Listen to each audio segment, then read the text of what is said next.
So ಏನೇ 28 problem ಅಂತ ನೋಡಿದ್ವಿ. ಸೊ 28 ಅಲ್ಲಿ ಮತ್ತೊಂದು ಆಪ್ಷನಲ್ ಕ್ವೆಶ್ಚನ್ ಇದೆ. Okay, if the points a of 4, 5, b of 7, y, c of 4, 3 and d of x, 2.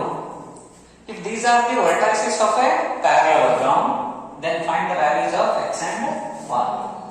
Okay, ಈ ಪಾಯಿಂಟ್ಗಳು ಒಂದು ಪ್ಯಾರಲೋಗ್ರಾಮ್ಗೆ ವರ್ಟೈಸಸ್ ಆಗಿದ್ರೆ ಈ x and y ವ್ಯಾಲ್ಯೂಸ್ ಅನ್ನ ಫೈಂಡ್ ಔಟ್ ಮಾಡಿ ಅಂತ ಹೇಳಿದ್ದಾರೆ. Okay, so let me draw A parallelogram. ಒಂದು ಪ್ಯಾರಲೋಗ್ರಾಮ್ ಅನ್ನ ಕನ್ಸಿಡರ್ ಮಾಡೋಣ. ಅಂತ ಇದೆಯಾ? Okay, let we consider a parallelogram and I will name it as A, B, C and D. Okay, so other vertices ಗಳಿಗೆ coordinates ಇದೆ 4, 5, second one 7, y and third one is 4, 3 and the last one is x, 2. Observe ಮಾಡಿ, ನಮಗೆ parallelogram ಅಲ್ಲಿ ಅದ್ರ ಬಗ್ಗೆ ಏನ್ concept ಗೊತ್ತಿದೆ. Opposite sides ಏನಾಗಿರ್ತಾವ, ಸೇಮ್ ಆಗಿರ್ತಾವ, ಈಕ್ವಲ್ ಆಗಿರ್ತಾವ, ಸೇಮ್ ಲೆಂತ್. ನಾವೇನಾದ್ರೂ ಡಿಸ್ಟೆನ್ಸ್ ಫಾರ್ಮುಲಾ ಯೂಸ್ ಮಾಡಿ, ಕೋಆರ್ಡಿನೇಟ್ ಜಾಮೆಟ್ರಿಯಲ್ಲಿ ನಾವು ಕಲ್ತಿರೋದು distance formula and second one is what, section formula. ಹೌದಾ?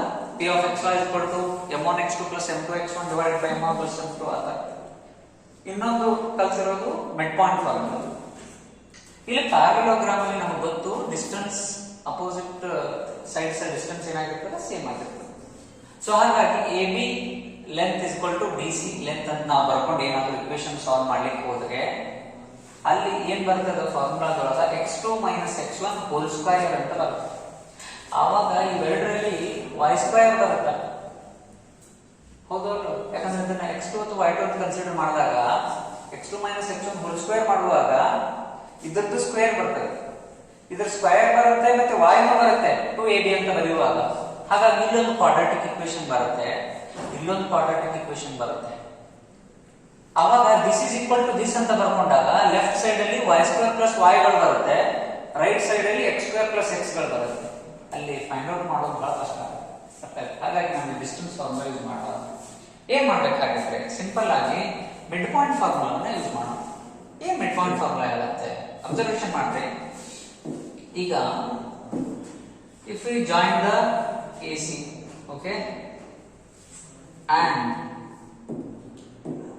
If we join the BD, okay, ಎರಡು ಡಯಾಗೋನಲ್ ನ ನಾವು ಜಾಯಿನ್ ಮಾಡಿದ್ರೆ ಸೊ ಇಲ್ಲಿ ಮಿಡಲ್ ಅಲ್ಲಿ ಒಂದು ಪಾಯಿಂಟ್ ಬರುತ್ತೆ. I will call it as M. Okay, ಇದರ ಕೋಆರ್ಡಿನೇಟ್ಸ್ AC ಲೈನಿನ ಮಿಡ್ ಪಾಯಿಂಟ್ ಅಂತ ಹೇಳಿ M ಅನ್ನ ಕನ್ಸಿಡರ್ ಮಾಡೋಣ. ಯಾಕಂದ್ರೆ ಪ್ಯಾರಲೋಗ್ರಾಮ್ ಅಲ್ಲಿ ಗೊತ್ತು diagonals will bisect each other. Diagonals ಏನಾಗ್ತಾವ, ಹಾಫ್ ಕಟ್ ಆಗ್ತಾವ. ಹಾಗಾಗಿ AC ಡಯಾಗೋನಲ್ ಅನ್ನ BD ಈ ಕಡೆ ಹಾಫ್ ಕಟ್ ಮಾಡುತ್ತೆ. It means M is the midpoint for what AC. ಹಾಗೆ BD ಅನ್ನ AC ಏನ್ ಮಾಡುತ್ತೆ, ಈ ಕಡೆ ಹಾಫ್ ಆಗೋ ತರ ಕಟ್ ಮಾಡುತ್ತೆ. ಹಾಗಾಗಿ M is the mid point. ಅರ್ಥ ಆಯ್ತಾ? AM = MC, DM = BM. ಅರ್ಥ ಆಯ್ತಾ? ಹಾಗಾಗಿ so M is mid point for both the lines AC and BD. Clear? ಹಾಗಾಗಿ ನಾವು ಮಿಡ್ ಪಾಯಿಂಟ್ ಫಾರ್ಮುಲಾ ಯೂಸ್ ಮಾಡಬೇಕು. ಏನ್ mid point formula? So first m of xy ಈ ಕೋಆರ್ಡಿನೇಟ್ಸ್ ಅನ್ನ ಕಂಡುಹಿಡಿಯಲಿಕ್ಕೆ ಇದರ ಕೋಆರ್ಡಿನೇಟ್ಸ್ ಲೆಕ್ಕ ಅಂದ್ರೆ ನಾವೇನ್ ಫಾರ್ಮುಲಾ ಯೂಸ್ ಮಾಡ್ತೀವಿ, x1 + x2/2, y1 + y2/2 ಈ ಫಾರ್ಮುಲಾನ ಯೂಸ್ ಮಾಡ್ತೇವೆ. ಸೊ ಈಗ ನಾವು AC ಯ ಮಿಡ್ ಪಾಯಿಂಟ್ ಅಂತ ಕನ್ಸಿಡರ್ ಮಾಡಿದ್ರೆ ಇಲ್ಲಿ ಅಬ್ಸರ್ವೇಷನ್ ಮಾಡ್ರಿ, x1 is 4, x2 is 4. So 4 + 4 divided by 2, y1 is 5 plus y2 is 3 divided by 2. So that's equal to 4 plus 4, 8/2, 8/2. So therefore that's equal to 2 4s again 2 4s.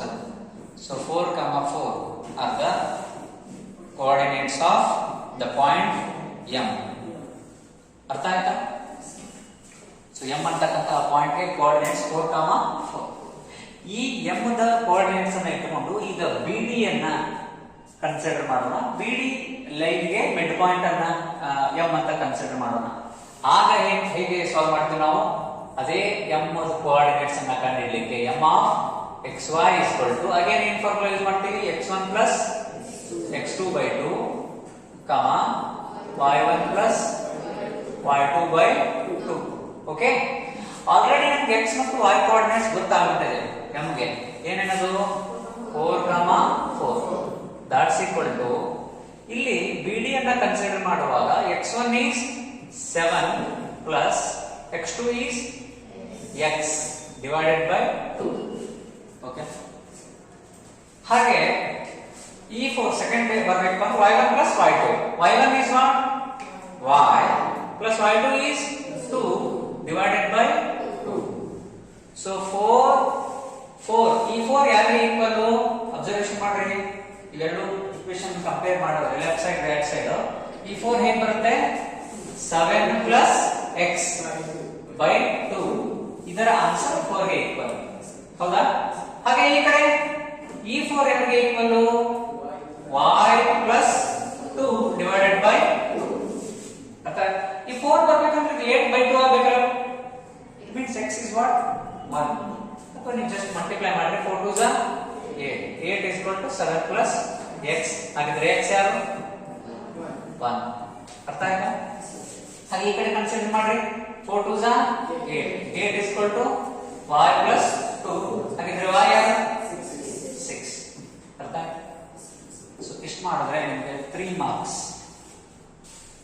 Comparatively ಹಿಂದಿನ ಪ್ರಶ್ನೆಗಿನ್ನ ಇದೇ easy ಇದೆ. ಅರ್ಥ ಆಯ್ತಾ? So ಯಾವಾಗ parallelogram ಅಥವಾ rectangle vertices ಗಳನ್ನ ಕೊಟ್ಟು so unknown coordinates x and y ಕಂಡುಹಿಡಿಯಿರಿ ಅಂತ ಹೇಳಿದ್ರೆ you need to use the midpoint formula. ಅರ್ಥ ಆಯ್ತಾ? ಯಾಕೆ ನಾವು ಡಿಸ್ಟೆನ್ಸ್ ಫಾರ್ಮುಲಾ ಯೂಸ್ ಮಾಡಿಲ್ಲ? ಇಲ್ಲಿ ಡಿಸ್ಟೆನ್ಸ್ ಫಾರ್ಮುಲಾದಲ್ಲಿ ಏನಾದರೂ ನಾವು distance this equal to this ಅಂತ ಬರ್ಕೊಂಡಿದ್ರೆ x2 minus x1 whole square plus y2 minus y1 whole square ಅಂತ ಫಾರ್ಮುಲಾ ಬರ್ತಿತ್ತು ರೂಟ್ ಒಳಗಡೆ. ಆವಾಗ y minus 5 whole square ಬಿಡಿಸಿ ಬರ್ಕೊಂಡ್ರೆ y minus 5 whole square ಬಿಡಿಸಿ ಬರ್ಕೊಂಡ್ರೆ y square plus 25 minus 10y ಬರ್ತಿತ್ತು. ಅಂದ್ರೆ ಕ್ವಾಡ್ರಾಟಿಕ್ ಈಕ್ವೇಶನ್ ಲೆಫ್ಟ್ ಅಲ್ಲಿ ಬರ್ತಿತ್ತು, ಮತ್ತೆ ರೈಟ್ ಅಲ್ಲಿ ಕ್ವಾಡ್ರಾಟಿಕ್ ಈಕ್ವೇಶನ್ ಕ್ವಾಡ್ರಾಟಿಕ್ ಟರ್ಮ್ ಬರ್ತಿತ್ತು, ಅಲ್ಲಿ ಎಕ್ಸ್ಪ್ರೆಷನ್ ಬರ್ತಿತ್ತು. ಸೊ ಲೆಫ್ಟ್ ಅಲ್ಲಿ y square y, ರೈಟ್ ಅಲ್ಲಿ x square x. ಅರ್ಥ ಆಯ್ತಾ? ಸೊ ಅದು ಬಹಳ ಕಾಂಪ್ಲೆಕ್ಸ್ ಆಗ್ತಾ ಹೋಗ್ತದೆ. ಸೊ ಮತ್ತೆ ಸೇಮ್ ವೇರಿಯೇಬಲ್ ಇದ್ರೆ ಡಿವೈಡ್ ನಾವು ಮಾಡಬಹುದಿತ್ತು, ಕ್ಯಾನ್ಸಲ್ ಆದ್ರೂ ಮಾಡ್ತಿದ್ವಿ. ಬಟ್ ಇಲ್ಲಿ ಇರೋದು y square, ಇಲ್ಲಿ ಇರೋದು x square. ಈ ಡಿಸ್ಟೆನ್ಸ್ ಅಲ್ಲಿ x square ಬರುತ್ತೆ. ಮತ್ತೆ ಆಮೇಲೆ ಇದನ್ನ ಕಂಡುಹಿಡಿಬೇಕು. It becomes very complex. ಹಾಗಾಗಿ ನಾವು ಯಾವ ಫಾರ್ಮುಲಾ ಯೂಸ್ ಮಾಡಿದ್ವಿ? Mid point. ಅರ್ಥ ಆಯ್ತಲ್ಲ?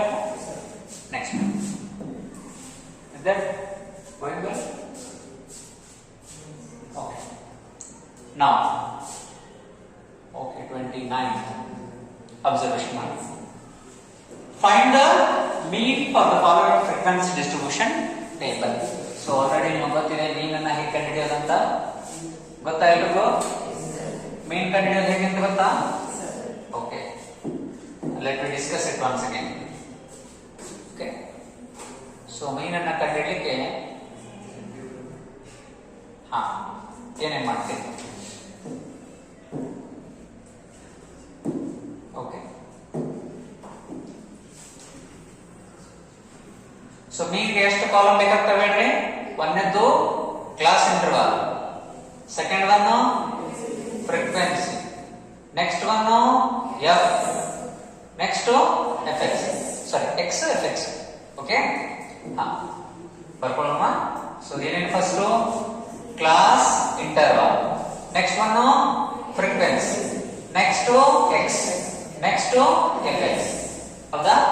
ಸೊ ಯಾವ್ದು ಕೊಟ್ಟಿದ್ದಾರೆ ಡೇಟಾ ಬರ್ಕೊಳ್ಳೋಣ. ಕ್ಲಾಸ್ ಇಂಟರ್ವಲ್ ಎಲ್ಲಿಂದ ಎಲ್ಲಿವರೆಗಿದೆ? 10 to 20, next 20 to 30, 30 to 40, 40 to 50, next 50 to 60. These are the class interval what they given already. Okay. So ಈಗ ಫ್ರೀಕ್ವೆನ್ಸಿ ಎಷ್ಟು ಕೊಟ್ಟಿದ್ದಾರೆ? 2, 3, 5, 7 and 3. ಓಕೆ, ಸೊ ನೆಕ್ಸ್ಟ್ ಏನ್ ವ್ಯಾಲ್ಯೂ ಕಂಡುಹಿಡಿಯಬೇಕು ನಾವು? x value. x ಅಂದ್ರೆ ಏನು? The That is the midpoint of class interval. Each class interval. 10 ಮತ್ತು 20 the midpoint ಯಾರು? 15. Very good. 15. So next to ಇವುಗಳ midpoint 25. ನೋಡ್ರಿ ಇಲ್ಲಿ ಹೈಟ್ ಎಷ್ಟಿರುತ್ತೆ 10 ಇಂದ 20 ಗೆ? ಕ್ಲಾಸ್ ಇಂಟರ್ವಲ್ ಹೈಟ್ 10 ಇದೆ. ಪ್ರತಿ ಸಲ 10 ಕೂಡಿಸ್ಕೊತಾ ಹೋಗ್ಬಿಡ್ರಿ. 15, 25 next 35 next 45 next 55. ಸೊ ಈಗ fx ಅಂದ್ರೆ ಪ್ರತಿ f and x ಗಳನ್ನು ಕನ್ಸರ್ವೇಟಿವ್ಲಿ ಮಲ್ಟಿಪ್ಲೈ ಮಾಡೋದು. 2 15s are 30, 25 3s are 75, 35 5s are. So make it half. Any number into 5 ಹೇಳಿಲ್ಲ. So 8 5s are ಮಾಡಬೇಕಂದ್ರೆ ಏನು ಮಾಡ್ತೀರಿ? Make it half. Increase it by 1 digit. 40 ಆಗುತ್ತೆ. ಹಾಗೆ 35 ಅನ್ನ ಹಾಫ್ ಮಾಡಿ 17 and half ಬರುತ್ತೆ. 17 and 1 digit increase ಮಾಡಿ 175. So next 45 7s are 45 7s are. ಬರದೆ ಇದ್ರೆ 7 5s are 35, carry 3, 7 4s are 28 and 3 31. 55 3s are 50 50 50, 150, 5 5 5 15. So totally 165. So ಎಲ್ಲ f ಗಳ ಸಮ್ಮನ್ನ summation f ಅಂತ ಕರೀತೀವಿ. How much it is? 7 and 3 10, 5 5 10. So totally 20. So next now summation fx can be direct summation fx 5 5 5 5 20 carry 2, 6 and 1 7, 7 and 7 14 and 21 and 3 24 plus 2 carry 26 carry 2, 2 plus 1 3, 3 plus 3 6, 6 and 1 760. So what we want now? Mean. So what is the formula to find out the mean of the data? Group data x bar is equal to summation fx by summation f. Okay. So what is summation fx? Came 760 divided by summation f. 20 0 0 cancel. 2 1s are 2 3s are 1 remains 16 2 8s. So 38 is the value of x bar. What we want? बताइए ಎಲ್ಲರಿಗೂ? Is it clear? ಎಷ್ಟು ಮಾಡಿದ್ರೆ ಎಷ್ಟು marks ಪಾ? 3 marks in table. ಮಾಡ್ತೀರಿ? The next question. Okay, concentrate here. 13th question. Observation ಮಾಡ್ರಿ. A boy and a girl are born in the month of September. ಒಂದು ಬಾಯ್ ಹಾಗೆ ಒಬ್ಬಳು ಗರ್ಲ್ ಸೆಪ್ಟೆಂಬರ್ ಮಂತ್ ಅಲ್ಲಿ ಹುಟ್ಟಿದ್ದಾರೆ. Find the probability of that both will have different birthdays or they have the same birthdays. ನೋಡಿ ಹಿಂದೆ ಒಂದು problem solve ಮಾಡಿದ್ವಿ ನಾವು, ನೆನಪಿರ್ಬೋದು ನಿಮಗೆ. ಒಂದು ಡೈಸ್ ಅನ್ನ ಥ್ರೋ ಮಾಡಿದಾಗ ಸೇಮ್ ಬೀಳೋ ಪ್ರೊಬಬಿಲಿಟಿ ಎಷ್ಟು, ಡಿಫರೆಂಟ್ ಅಥವಾ ಆ ರೀತಿ ಕೇಳಿದ್ವಿ. ಅಲ್ಲಿ ಏನ್ ಸಿಚುವೇಶನ್ ಆಗಿತ್ತು ನೆನಪು ಮಾಡ್ಕೊಡ್ರಿ. ಒಂದು ಡೈಸ್ ಅನ್ನ ಥ್ರೋ ಮಾಡಿದಾಗ, ಎರಡು ಡೈಸ್ ಅನ್ನ ಅಟ್ ಎ ಟೈಮ್ ಥ್ರೋ ಮಾಡಿದಾಗ ಫಸ್ಟ್ ಒನ್ 1 ಬೀಳ್ಬೋದು, ಸೆಕೆಂಡ್ ಒನ್ 2 ಬೀಳ್ಬೋದು, ಥರ್ಡ್ 4 5 6 ಯಾವ್ದಾದ್ರು ಬೀಳ್ಬೋದು. ಒಂದು ಡೈಸ್ ಅನ್ನ ಎರಡನ್ನ ಎಟ್ ಎ ಟೈಮ್ ಥ್ರೋ ಮಾಡಿದೆ ಅಂದ್ರೆ ಸೊ ಎರಡನೇದು ಸಹ ಇಷ್ಟು ರಿಸಲ್ಟ್ ಇರುತ್ತೆ 1 2 3 4 5 6 ಅಂತ ಹೇಳಿ. ಎರಡನ್ನ ಎಟ್ ಎ ಟೈಮ್ ಥ್ರೋ ಮಾಡಿದೀವಿ ಅಂದ್ರೆ 1 1 ಬೀಳ್ಬೋದು, ಇದು 1 ಅದು 1, ಇದು 1 ಬಿದ್ದು 2 ಬೀಳ್ಬೋದು, ಇದು 1 ಬಿದ್ದು 3 ಬೀಳ್ಬೋದು, ಇದು 1 ಬಿದ್ದು 4 ಬೀಳ್ಬೋದು, ಇದು 5 1 5 1 6 ಹಿಂಗ ರಿಸಲ್ಟ್ ಬರ್ತಾವ. ಅಥವಾ 2 1 2 2 2 3 ಹಿಂಗ. So 6 into 6 6 into 6 total 36 result ಬರ್ತಾವ. ಯಾವಾಗ? ಎರಡು ಡೈಸ್ ಅನ್ನ ಥ್ರೋ ಮಾಡಿದ್ರೆ. 2 ಕಾಯಿನ್ಸ್ ಅನ್ನ ಥ್ರೋ ಮಾಡಿದ್ರೆ ಟೋಟಲ್ 4 ರಿಸಲ್ಟ್ ಬರ್ತದೆ. ಹಾಗೆ ಇಲ್ಲಿ ಅಬ್ಸರ್ವೇಷನ್ ಮಾಡ್ರಿ. ಇಲ್ಲಿ ಏನು ಒಂದು ಹುಡುಗ ಮತ್ತೊಂದು ಹುಡುಗಿ, ಓಕೆ, ಅವರಿಬ್ರು ಸೆಪ್ಟೆಂಬರ್ ಮಂತ್ ಅಲ್ಲಿ, ಸೆಪ್ಟೆಂಬರ್ ಅಲ್ಲಿ ಎಷ್ಟು ದಿನ ಇರುತ್ತೆ? 31 ಓಕೆ, 30 ದಿನ ಇರುತ್ತೆ. ಸೊ ಸೆಪ್ಟೆಂಬರ್ ಎಷ್ಟು ದಿನ? September month is having how many days? 30 days. ಹಾಗಿದ್ರೆ ಅವರಿಬ್ರು ಹುಟ್ಟಿರುವಂತ ಪ್ರೊಬಬಿಲಿಟಿ ಏನಾಗಿರ್ಬೋದು? ಹುಡುಗ 1ನೇ ತಾರೀಕು ಹುಟ್ಟಿ ಹುಡುಗಿನೂ 1ನೇ ತಾರೀಕು ಹುಟ್ಟಿರ್ಬೋದು 1 1, ಅಥವಾ ಹುಡುಗ 1ನೇ ತಾರೀಕು ಹುಟ್ಟಿ ಹುಡುಗಿ 2ನೇ ತಾರೀಕು ಹುಟ್ಟಿರ್ಬೋದು 1 2 1 1 1 2 1 3 3, 1, 4, 1, 5, 1, 6, 1. ಇದು ಕೇವಲ ಹುಡುಗನ ಫಿಕ್ಸ್ 1ನೇ ತಾರೀಕು ಅಂತ ಇಟ್ಕೊಂಡಿವಿ. ಹುಡುಗ 1ನೇ ತಾರೀಕಿಗೆ ಫಿಕ್ಸ್ ಇದ್ದು ಹುಡುಗಿಗೆ ಚೇಂಜ್ ಆದ್ರೆ ಎಷ್ಟು ರಿಸಲ್ಟ್ ಬರ್ತಾವ ನಮಗ? 30 ರಿಸಲ್ಟ್. 1, 1, 1, 2, 1, 3, 1, 4, 1, 5 ಹೀಗೆ 130 ವರೆಗೂ 30 ರಿಸಲ್ಟ್ ಬರ್ತಾವ. ಹುಡುಗ 2ನೇ ತಾರೀಕು 2, 1, 2, 2, 2, 3, 2, 4 ಹಂಗ 30. ಸೊ 30 ಸಲ 30 ರಿಸಲ್ಟ್ ಬರ್ತಾವ. ಹೌದಾ? 30 into 30 900. ಟೋಟಲ್ 900 ಪಾಸಿಬಿಲಿಟೀಸ್ ಇದಾವೆ. ಅರ್ಥ ಆಯ್ತಾ? ಸೊ ಟೋಟಲ್ ರಿಸಲ್ಟ್ಸ್ ಎಷ್ಟು ಬರುತ್ತೆ? 30 into 30. Okay, that's equal to how much? 900. ಯಾಕೆ? Because the set of results will be like this: 1, 1, 1, 2, 1, 3. ಹೌದಾ? ಅಪ್ ಟು 30, 30 ಈ ತರ. ಸೊ 900 ರಿಸಲ್ಟ್ ಬರ್ತಾವ. ಎಲ್ಲ ಬರಲಿಕ್ಕೆ ಆಗಲ್ಲ. ಅರ್ಥ ಆಯ್ತಾ? ಹಾಗಾದ್ರೆ ಇಲ್ಲಿ ಎನ್ ಆಫ್ ಎಸ್ ಎಷ್ಟು ಬರುತ್ತೆ? ಟೋಟಲ್ 900 ಬರುತ್ತೆ. ಅಲ್ಲಿ ಕೇಳಿರುವಂತ ಪ್ರಶ್ನೆ ನೋಡ್ರಿ, ಡಿಫರೆಂಟ್ ಬರ್ತಡೇ ಬರುವಂತಹ ಪ್ರೊಬ್ಯಾಬಿಲಿಟಿ ಎಷ್ಟು ಅಂತ ಕೇಳಿದರೆ ಎನ್ ಆಫ್ ಎಸ್ ಅಂಕರ್ ಸೇಮ್. ಇಲ್ಲಿ ಡಿಫರೆಂಟ್ ಬರ್ತಡೇಗೆ n of E expected event ಎಷ್ಟು ಇದಾವೆ ಗೊತ್ತಿಲ್ಲ.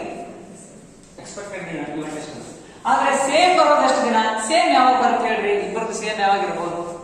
1, 1 ಅಥವಾ 2, 2, 3, 3 ಅಂತ ಎಷ್ಟು ರಿಸಲ್ಟ್ ಆಗ್ತಾವ?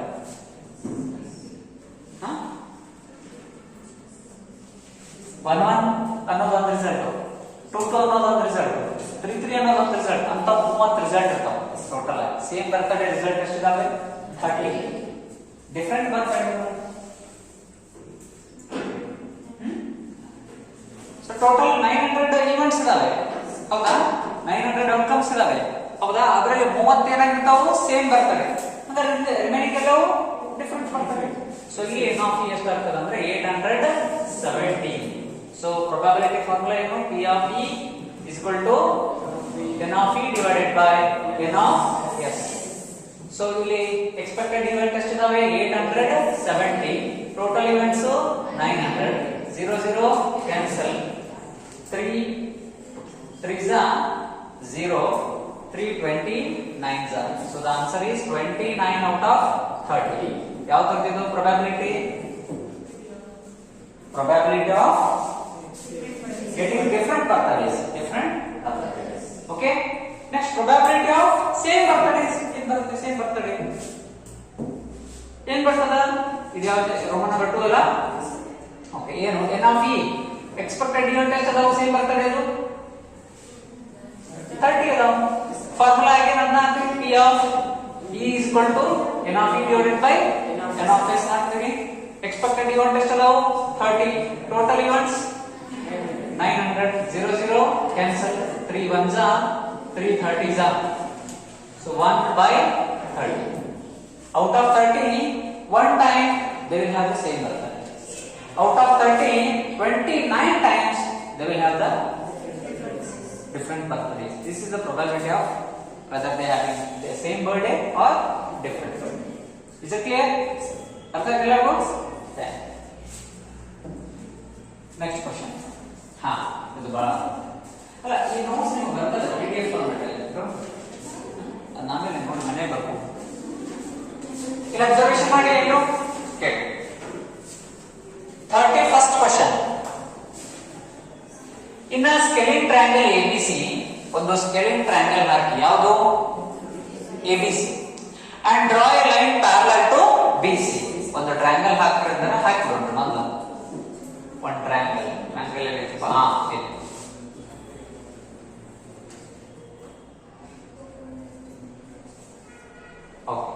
ಇದೊಂದು ಸ್ಕೆಲಿನ್ ಟ್ರಯಾಂಗಲ್ ಅನ್ಈಕ್ವಲ್ ಆಗಿದೆ ಅನ್ಕೊಳ್ಳಿ. ಸೊ ಇದರಲ್ಲಿ ಒಂದು ಎಂತ ಲೈನ್ ಅನ್ನ ಡ್ರಾ ಮಾಡಿ ಅಂತ ಹೇಳ್ಯಾರ? Draw a parallel line to BC. ಮತ್ತೆ ಇದಕ್ಕೆ ನೇಮಿಂಗ್ ಕೊಡೋಣ್ರಿ. This is A, this is B, this is C.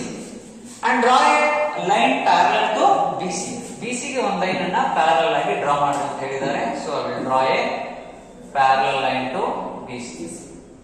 ಓಕೆನಾ? BC ಗೆ ಒಂದು ಪ್ಯಾರಲಲ್ ಲೈನ್ ಅನ್ನು ಡ್ರಾ ಮಾಡೋದು. Let this line intersect AB. ಈ ಲೈನು ಎ ಬಿ ಅನ್ನ ಇಂಟರ್ಸೆಕ್ಟ್ ಮಾಡುತ್ತೆ. ಮಾಡ್ತಾ ಇದೆಯಾ? ಟಚ್ ಮಾಡ್ತಾ ಇದೆಯಾ? ಎಲ್ಲಿ? At D. ಹಾಗಿದ್ರೆ ಇದರ ಪಾಯಿಂಟ್ ಹೆಸರೇನು? ಡಿ. ಅಂಡ್ ಎ ಸಿ ಅನ್ನ ಎಲ್ಲಿ ಟಚ್ ಮಾಡ್ತಾ ಇದೆ? ಆಲ್ರೆಡಿ ಡಯಾಗ್ರಾಮ್ ನಿಮಗೆ ಫ್ಯಾಮಿಲಿಯರ್ ಇದೆ. ಥೆಲ್ಸ್ ಥಿಯರಮ್ಗೆ ಬರುವಂತಹ ಬೇಸಿಕ್ ಡಯಾಗ್ರಾಮ್ ಇದು. ಹೌದು. ನೆಕ್ಸ್ಟ್, ಇಫ್ ಡಿಇ ಬೈ ಬಿಸಿ ಯಾವುದು? DE is to BC is equal to 2 is to 5. ಅಂದ್ರೆ ಡಿ 2 ಟೈಮ್ಸ್ ಇದ್ರೆ BC ಎಷ್ಟಿರ್ತದೆ? 5 ಟೈಮ್ಸ್ ಇರುತ್ತೆ ಅಂತ ಹೇಳಿದ್ದಾರೆ.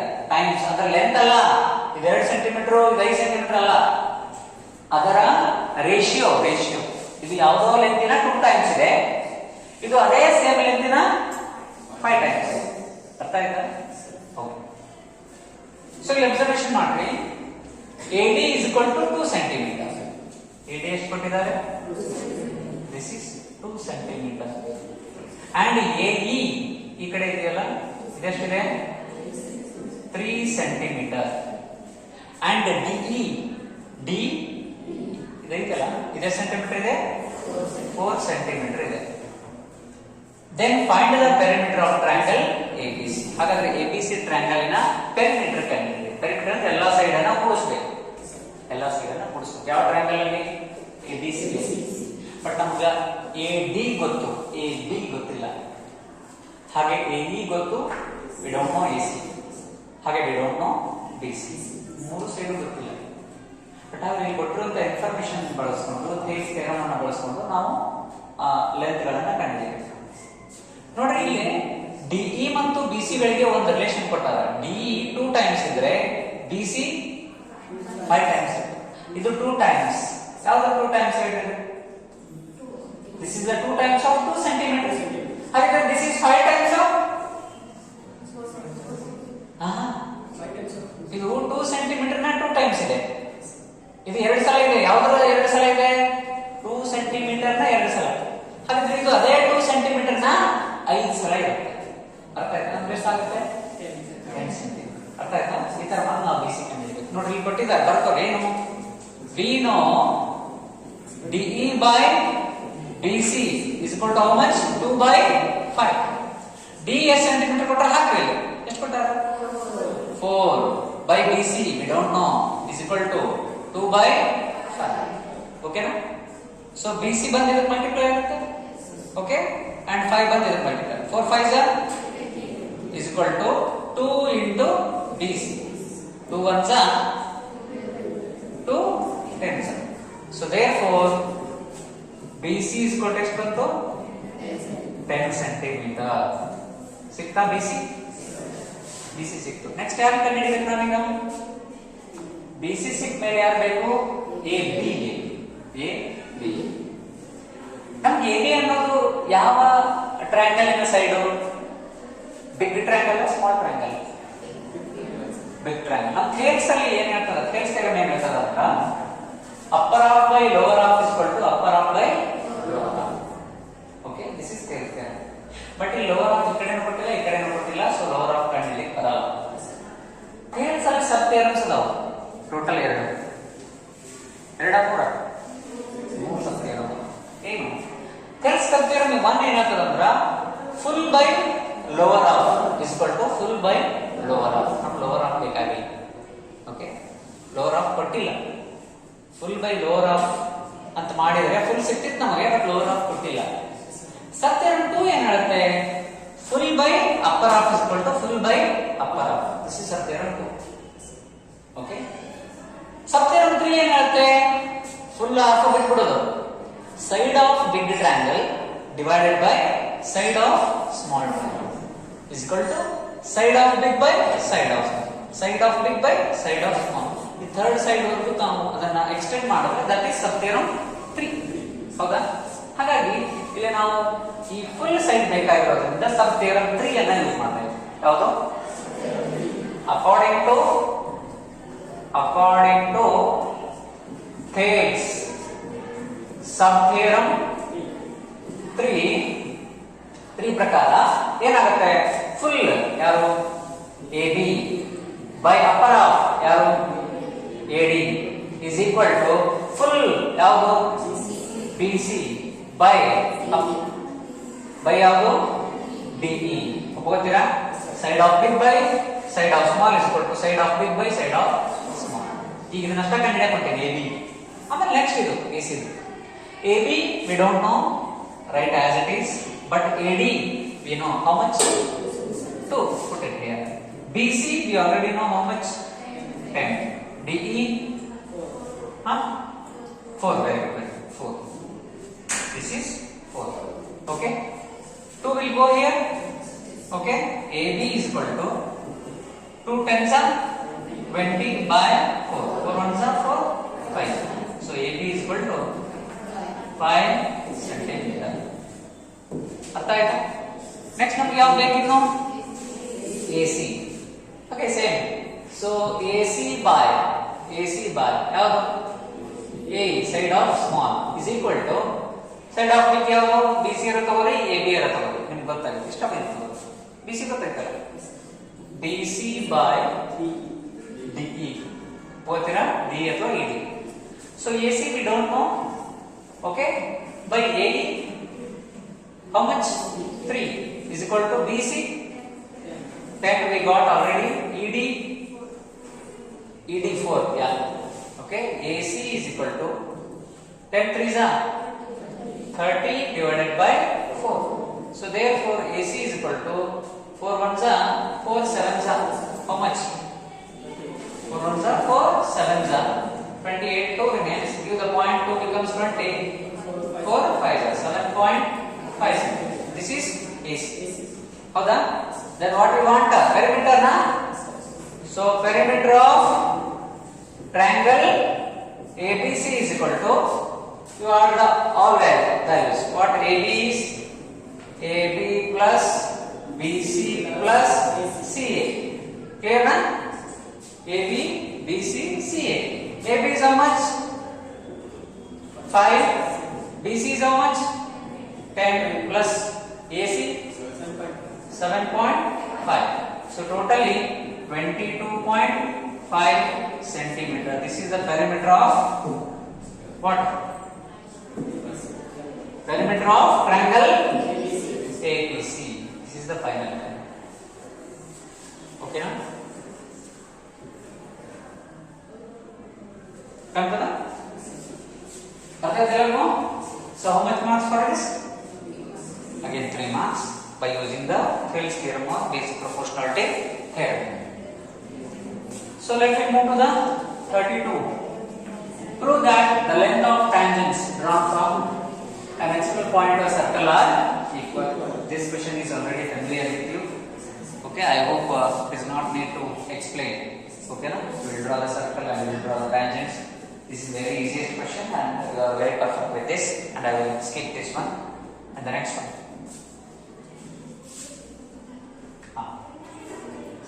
Okay, now you see the area of 33rd question.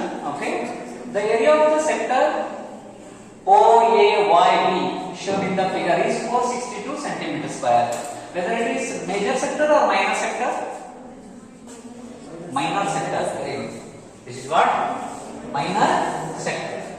Area is equal to how much they given? 462 centimeter square area. Find the length of AYB.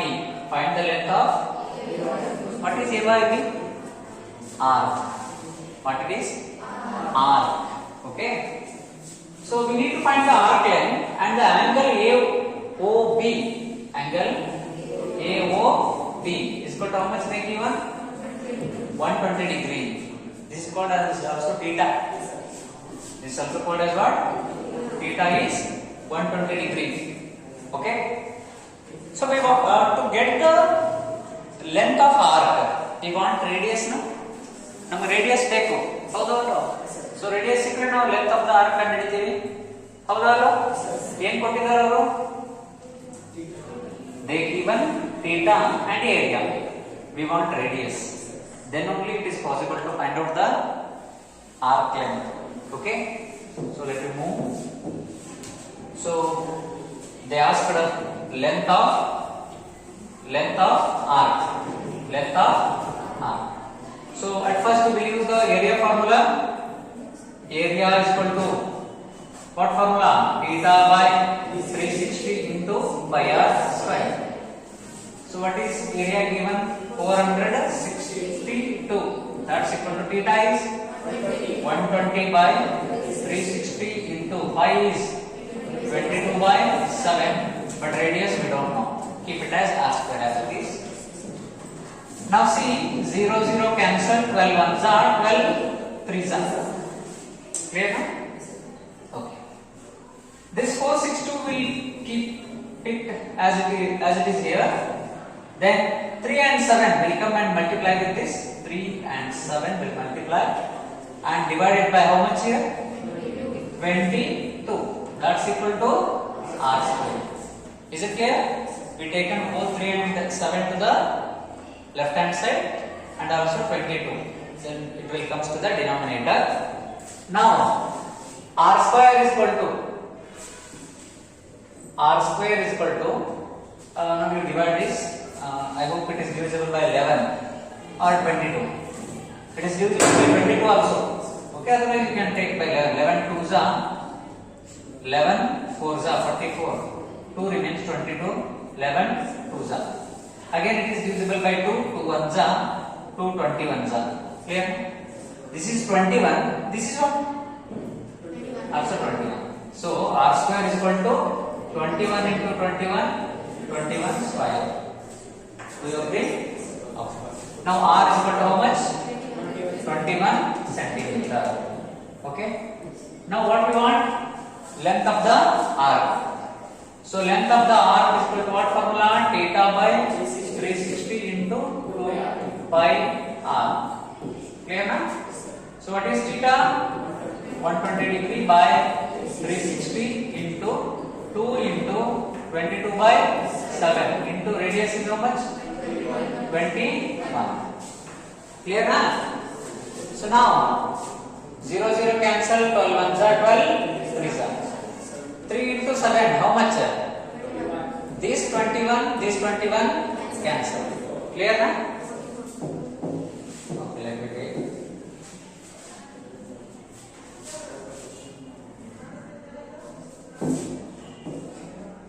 Okay.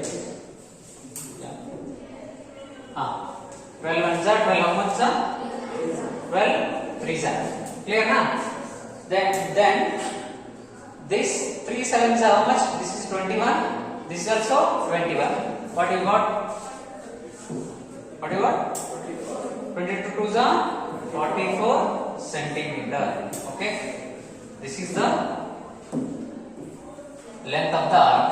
What we call there? AYB. Clear? Okay. The next. This is also an optional question. See here. The area of the sector of the circle. ಒಂದು circle ಇದೆ, ಆ ಸರ್ಕಲಿನ sector area ಯಾವುದು area? Sector area. That is numerically equal to the length of the arc of the same sector. ಒಂದು circle ಹಾಕೊಳ್ಳೋಣ first, confuse ಆಗ್ತಿಲ್ಲ ಅಂದ್ರೆ. ಒಂದು circle, okay. ಈ ಸರ್ಕಲ್ ನಲ್ಲಿ ಒಂದು ಆರ್ಕ್ ಅನ್ನ ಸೆಕ್ಟರ್ ಅನ್ನ ಕ್ರಿಯೇಟ್ ಮಾಡೋಣ. ಮೊದಲ ಏನ್ ಕ್ರಿಯೇಟ್ ಮಾಡ್ಬೋದು? ಒಂದು ಸೆಕ್ಟರ್. ಓಕೆ, ಇದೊಂದು ಸೆಕ್ಟರ್. ಏನಿದು? ಎ ಬಿ, ಎಕ್ಸ್ ಬಿ ಅನ್ನೋದು ಒಂದು ಸೆಕ್ಟರ್ ಇದೆ. ಈ ಸೆಕ್ಟರಿನ ಏರಿಯಾ ಎಷ್ಟು ಬರ್ತದೆ? 100 centimetre square, 200 what ever it may be, 100 centimetre square ಅಂತ ಬಂದಿರಬಹುದು. ಆವಾಗ ಅದರ that numerical value is equal to the length of the arc. ಅದರ ಲೆಂತ್ ಆಫ್ ದ ಆರ್ಕ್ ನು ಸಹ 100 ಬರುತ್ತೆ. ಅದು ಸ್ಕ್ವೇರ್ ಅಲ್ಲ, ಸೆಂಟಿಮೀಟರ್. ಲೆಂತ್ 100 ಸೆಂಟಿಮೀಟರ್ ಬರುತ್ತೆ. ಆ ತರ ಇದೆ. ಅಂದ್ರೆ it means what? C and A both are same, number same. If the length of the arc is 44 by 21 centimeter. ಕೊಟ್ಬಿಟ್ಟಾರ ಅವ್ರ ಆರ್ಕ್ ಲೆಂತ್ ಎಷ್ಟು ಅಂತ ಹೇಳಿ. It means what? Length L is equal to 44 by 21 centimeter. They given already. Then find the radius of the circle. ಹಾಗಿದ್ರೆ ನೀವು ಏನು ಕಂಡುಹಿಡಿಯಬೇಕು? Radius of the circle ಕಂಡುಹಿಡಿಯಬೇಕು. Okay, ಹೆಂಗೆ ಕಂಡುಹಿಡಿಯೋದು ರೇಡಿಯಸ್? ಓಕೆ, ಅಬ್ಸರ್ವೇಷನ್ ಮಾಡ್ರಿ. ನಮಗೆ ಇಲ್ಲಿ ವಾಟ್ ದೇ ಥೀಟಾ ಕೊಟ್ಟಿಲ್ಲ, ಅವರು ಏನ್ ಕೊಟ್ಟಿಲ್ಲ, they not given the theta, ಅವ್ರ ಥೀಟಾ ಕೊಟ್ಟಿಲ್ಲ. ಸೊ ನೋಡ್ರಿ, ನಾವು ಈ ಇದನ್ನ ಏನು ಥೀಟಾ ಕಂಡುಹಿಡಿಯಲಿಕ್ಕೆ ಅಬ್ಸರ್ವೇಷನ್ ಮಾಡ್ರಿ. Find the radius and also the angle subtended by the arc at the centre. ನಮ್ಗೆ ಎಲ್ ಮತ್ತೆ ಏರಿಯಾ ಇರುವಂತ ಫಾರ್ಮುಲಾ ಎಲ್ಲ ಬರೆಯೋಣ. ಜಸ್ಟ್ ಎಲ್ ಫಾರ್ಮುಲಾ ಏನಪ್ಪಾ, theta by 360 into 2πr. Area formula ಏನು, theta by 360 into πr square. ಓಕೆನಾ? But ಅವ್ರು ಹೇಳ್ಯಾರ ಈ ಆನ್ಸರ್ ಎರಡು ಏನ್ ಬರುತ್ತಾ, ಸೇಮ್ ಬರುತ್ತಾ. ಈ ಆನ್ಸರ್ ಎರಡು ಸೇಮ್, ಯೂನಿಟ್ ಕಾನ್ಸೆಪ್ಟ್ ಇಲ್ಲ. Okay, this is also 44/21, this is also 44/21. is it clear? ಹಾಗಿದ್ರೆ L ಮತ್ತು A ಎರಡು ಒಂದೇ ಅಲ್ವಾ? L ಮತ್ತು A ಎರಡು ಒಂದೇ ಅಲ್ವಾ? So here length of arc is equal to area of the sector. ಒಪ್ಪುತ್ತೀರಾ? Because they already told numerically equal. Next we put the L value, what it is, theta by 360 into 2πr. Area is what? Theta by 360 into πr square. This pi cancel. Okay, and next 1r cancel. Then r is equal to what? So r is equal to 2. That means what? Centimeter. R is equal to how much? 2 centimeter. ಸಿಕ್ತಾ ನಮಗೆ R value. Next ಏನು ಕಂಡುಹಿಡಿಯಬೇಕು ನಾವು? R ಸಿಕ್ಕ ಮೇಲೆ ಏನು ಕಂಡುಹಿಡಿಯಬೇಕು? Theta ಕಂಡುಹಿಡಿಯಬೇಕು. ಹೌದಾ? They given L value. L is equal to theta by 360 into 2π. L is how much? 44/21 is equal to theta, we don't know, by 360 into 2 into pi is, once again,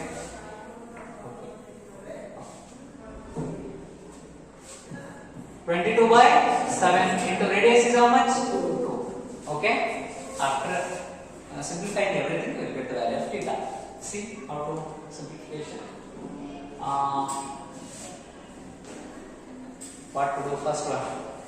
Okay, can I take all the numbers to the one side? Okay, 44/21, 7 come to the top, 2 and 22 come to the bottom, and 2 come to the bottom, 360 will go to the top. Clear now? That's equal to what? Theta. Now you need to divide.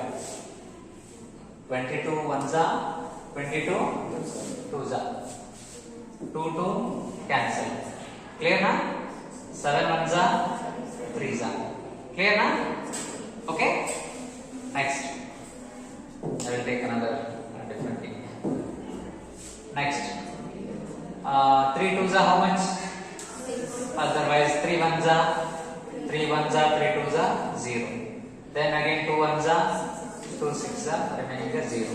So therefore now what we got? 60 is equal to theta. Okay na? This degree. Therefore theta is equal to 60 degree. ಅರ್ಥ ಆಯ್ತಲ್ಲ ನೀವು? So this is the final. Clear na? ನಾವು ಹೇಳಿದ್ದು numerically equal ಅಂತ ಹೇಳ್ಯಾರ. So ಹಾಗಾಗಿ L is equal to A ಅಂತ ಬರ್ತದೆ. ಇದರ ಆನ್ಸರ್ ಏನು ಬರುತ್ತೆ? ಇದು ಆನ್ಸರ್ ಅಷ್ಟೇ ಬರುತ್ತೆ ಅಂತ ಹೇಳಿ. ಸೊ ಅಲ್ಲಿರುವಂತ theta by 360 eliminated, pi eliminated, 1r eliminated. So we will get r is equal to, ಈ r ಸ್ಕ್ವೇರ್ ಅಲ್ಲಿ 2 r ಇರ್ತಾವೆ. ಸೊ r into r ಅಲ್ಲಿ 1 r